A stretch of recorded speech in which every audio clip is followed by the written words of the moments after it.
Oh my gosh, hi. I've just recently discovered Joanna's Cedia, and I want to hold the microphone. I have had the worst idea I've ever had, depending on who you ask. If you ask me, it's possibly the best idea I've ever had, but everyone I've told it to is saying it's the worst idea I've ever had. They don't think I can do it, and to be honest with you, I don't think I can do it. Basically, everyone on YouTube has been doing Bob Ross paintings, right? Yes, everyone loves Bob Ross, but here's the deal. I keep watching them thinking they're not doing everything right. You know, they're not using the liquid white. Some people are using acrylic paints, and you're supposed to use oil paints, and Bob Ross has his own line of oil. This should be fun. I wanted to do it as close to a real Bob Ross experience as possible, but then I thought to myself, if I'm getting all of that crap, why don't I just do every Bob Ross painting? That is kind of where I'm at right now. I have bought, let me put this down. I have purchased so much crap. I got the Bob Ross official master paint set. I don't know if you can see that in the lighting, but my cats have already scratched that up. Comes with all the brushes, the 2-inch brush, the 1-inch brush, the palette knife, the fan brush, and the strip liner brush, and it comes with all these paints that have fallen over, one of which is apparently leaking from the crimp, so that's great, and some liquid white. I also bought this easel. I only paid $15. I'm actually getting a different easel that's a little bit sturdier and hopefully better quality, because right now I've got this easel propped up with some heavy stuff behind it so that it hopefully doesn't fall over. I bought 4 18 by 24 canvases. I've got some black gesso. I got the rest of the paints that aren't included in the master set, including phthalo green, which he only uses in a handful of episodes, but they only had the giant tube. I got these this base coat value pack, which includes liquid white, liquid black, liquid clear, and some brush conditioner I've never heard him speak of before, but I have it, I guess. And then the final piece of the puzzle that came in today, the Bob Ross brush cleaning system, which includes odorless paint thinner, a little screen that you're supposed to stick in the bottom of a bucket. All I have is this coffee can. Even though it's a little bit bigger than the screen, I might get a better system later. And then a wire rack that you stick in the bottom of a little plastic trash can so that you can beat the devil out of your brush. I kind of just feel like I'm lovingly caressing this rack. Normally, if I was going to embark on something as stupid as this, I would start with the cheapest tools I could find to see if I actually enjoy it. But as much of the Bob Ross episodes as I've watched, I think it would be better to start with the good stuff to see if I enjoy it. Seems like it's going to be a better experience. Granted, he's got a product line he's trying to sell, but I know how much I harp on starting with the right hoop and not struggling with a hoop that's too small, so I may as well trust Bob and get the natural bristles and the very firm oil paints and the liquid white and just do it correctly. I also got this little guy. He's my Bob Ross pop figurine. He's going to be my little motivator throughout this whole process. Oh, did I mention I'm going to try to accomplish this insane task in the course of 1 year? I don't know where I'm gonna keep all these paintings. My thought right now is a storage shed. It's gonna be real expensive too. So if you support this idea, I could really use your help over on Patreon. Link in the description. Oh, I also got this palette, which has already got cat hair on it. This is not the official Bob Ross palette, because the official Bob Ross palette is $50. It's a little bit different, but it's about the same size. If you're lefty though, it's gonna cut you something nasty. I have right-handed privilege. The website 2inchbrush.com has been invaluable in accumulating all of this crap. It's basically like a Bob Ross wiki. The website says to start with a 1-hour special on YouTube. You have more time to do it. So it's not an official Joy of Painting episode, but it is Bob Ross. It's the one I'm gonna start with. Let me bust into my canvas. I'm nervous. Oh, I just don't want this thing to fall over. I've got a can full of pennies that's pretty sturdy behind it, so I don't want to fuck this up.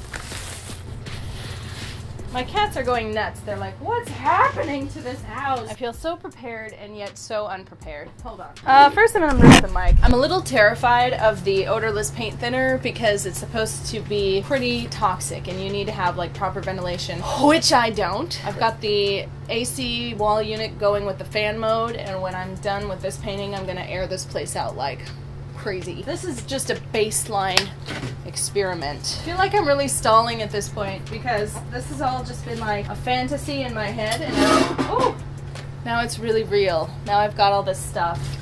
I can't smell it, but I know that that doesn't mean anything. It's not entirely odorless. There is like, you can smell it. I feel like I should be wearing gloves, but the paint itself isn't supposed to be toxic. It's just oil and pigment. The phthalo green even says non-toxic. Mix liquid white thoroughly before applying to the canvas. So I am just going to shake this up, and I'm just gonna do it. He does it in the tutorial, but I have already watched this tutorial through twice. I'm just going to apply the liquid white. For being liquid, it's pretty gloppy. Here we go.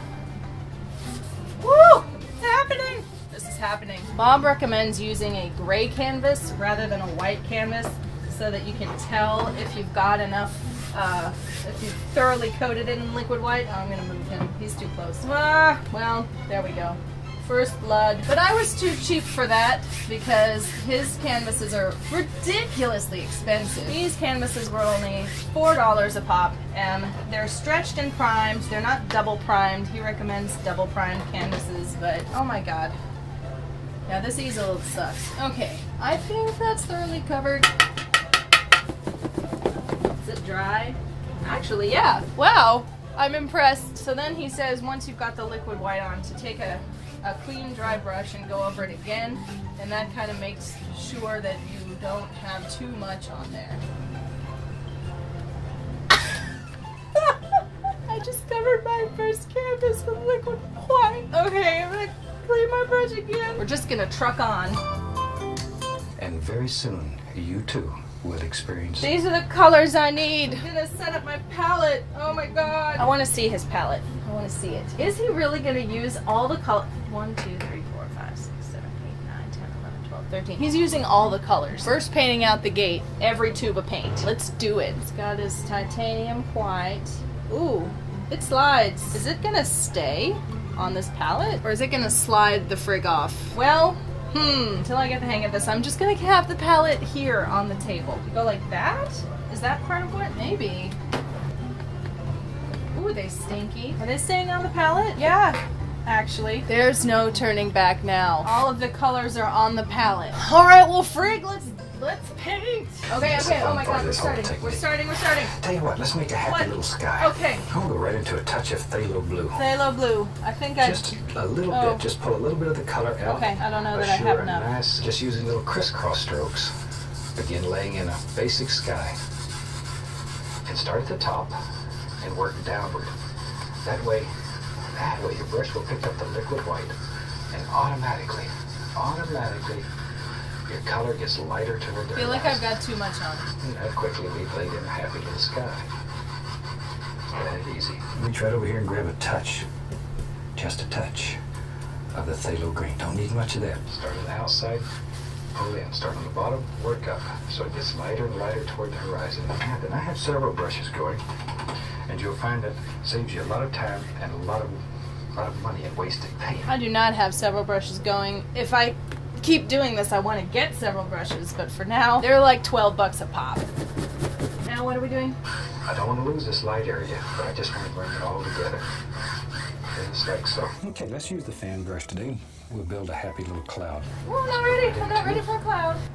Ha! I did the sky and the water. Okay, fan brush. I'm ready. I'm going to reach down here and be right back. Get the least little touch more of the bright red. Oh. I want to put a little sunlight in these clouds. The oil is dripping. Take the corner of the brush. Did he load the whole just brush? Tiny little circles. Tiny little circles, round and around and around. The balls up in the sky. Not. You can also do now this my brush just is as well. Corner of the brush. And you want to blend just the bit. Okay, my clouds are not clouding. I'm gonna try something. I'm gonna try adding thinner because Bob's always talking about the thin paint sticking to a thick paint. Yes, thin paint to thick paint. does. Ooh, it's dripping. Oh, poop. Now there's all these splatters down here. It's just a happy accident. My clouds do not look like Bob's. I think I have too much blue, honestly. I think I started too aggressively with the blue. This might be horrible. What are you doing now, Bob? Grab it gently and fluff it upward. And that easy. You have one beautiful little cloud. Sure. I'm honestly not sure why the cloud isn't sticking. I'm trying to get paint thinner in there without it getting all drippy. Let's see if that helps. Ah, that's a little better. That's fine. I'm fine with that. This is my first attempt. Gently. Sure. Yes, I'll take it. I'll take these clouds. They're fine. What next, Bob? Maybe way back in here there's just a small little mountain that lives. Okay, we're about to use the palette knife. I want to clean this off, though. Ha! So let's take a touch of Prussian blue, maybe a little bandwagon brown. What the heck? Oh, what the heck? What the heck? Just drop it. What the heck, That Bob? color. Okay, pull the paint out as flat as you can get it. Cut across. See there? Get that little roll of paint. It's going up here. There's my little roll of... Hold on! It's my little roll of paint. Okay, what now? You gotta make a big decision I'm here. Maybe making a he big lives right here. Where does Just he live? floats around in the clouds. Push very firmly. Push very firmly. Very firmly. I think I've got too much paint on Can't here. hurt this. Just straight it up. Go ahead. Can't hurt it. This is Okay. nice. Do I want another? Yeah, maybe. Maybe I want a little one right there. It's a lot of things to hold. You can pull this and move it. Just move it. Remember?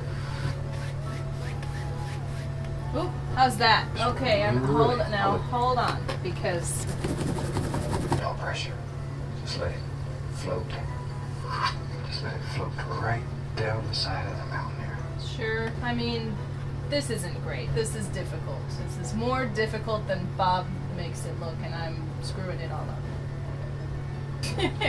God, what child mountains these are. I mean, I'm not super thrilled with this, but it's my first attempt, so I'm not gonna be mad about it because I have 381 other paintings to go. I just want you to see how ridiculous it really just looks like I slapped it on there. Like, look at that. If you stand back, it kind of looks okay. You can see my clouds. I feel a lot better about the clouds than I do about this finger painting mountain. At this point, I've got just like all this. Now then, decide which peaks farthest away. If this one's in the background, put a shadow behind this one first. Then a shadow here. Let it come down distinctly through. See there? Distinctly through.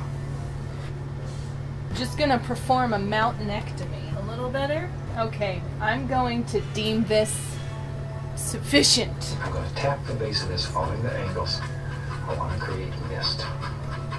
I'm going through this titanium white. That's fine. I don't want to mess with that anymore. She says as she messes with it a little bit more. Get to give you experiences. Just take a canvas and start at the top, paint mountains from top to bottom. Sounds horrific. I'm By the not time you're enjoying finished, the you'll be good friends with the knife. mountains that Okay, much. tapping the base. Now you want to save that one line right there. That's a distinct line that separates these two entities. Save that. Oh, I Lift upward. didn't. Let's have some little footy hills that live right in here. Footy hills. I'm ready for the footy hills. The knife is more difficult than I expected. I was thinking it would be fun, but it's kind of stressful. You know, that's better mountains than I ever have painted in my life, which is 0. So Now you have to make a big decision here. Where's your little foothills live? Here they come. I wasn't paying attention and my footy hills went too far. So now we're making a darker footy hill, which is a problem because I already made this color pretty dark.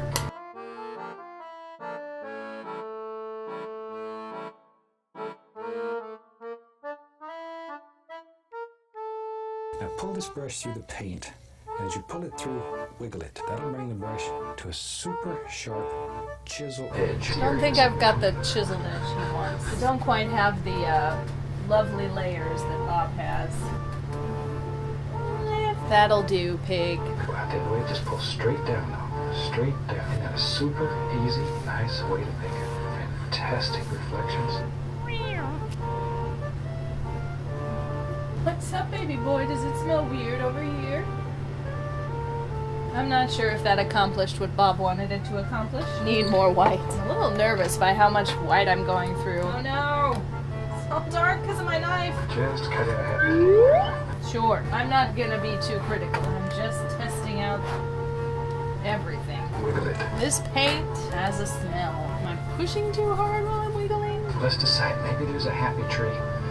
Evergreen tree. He lives right there. Look at that. Isn't that a nice little tree? And he lives right here in this brush.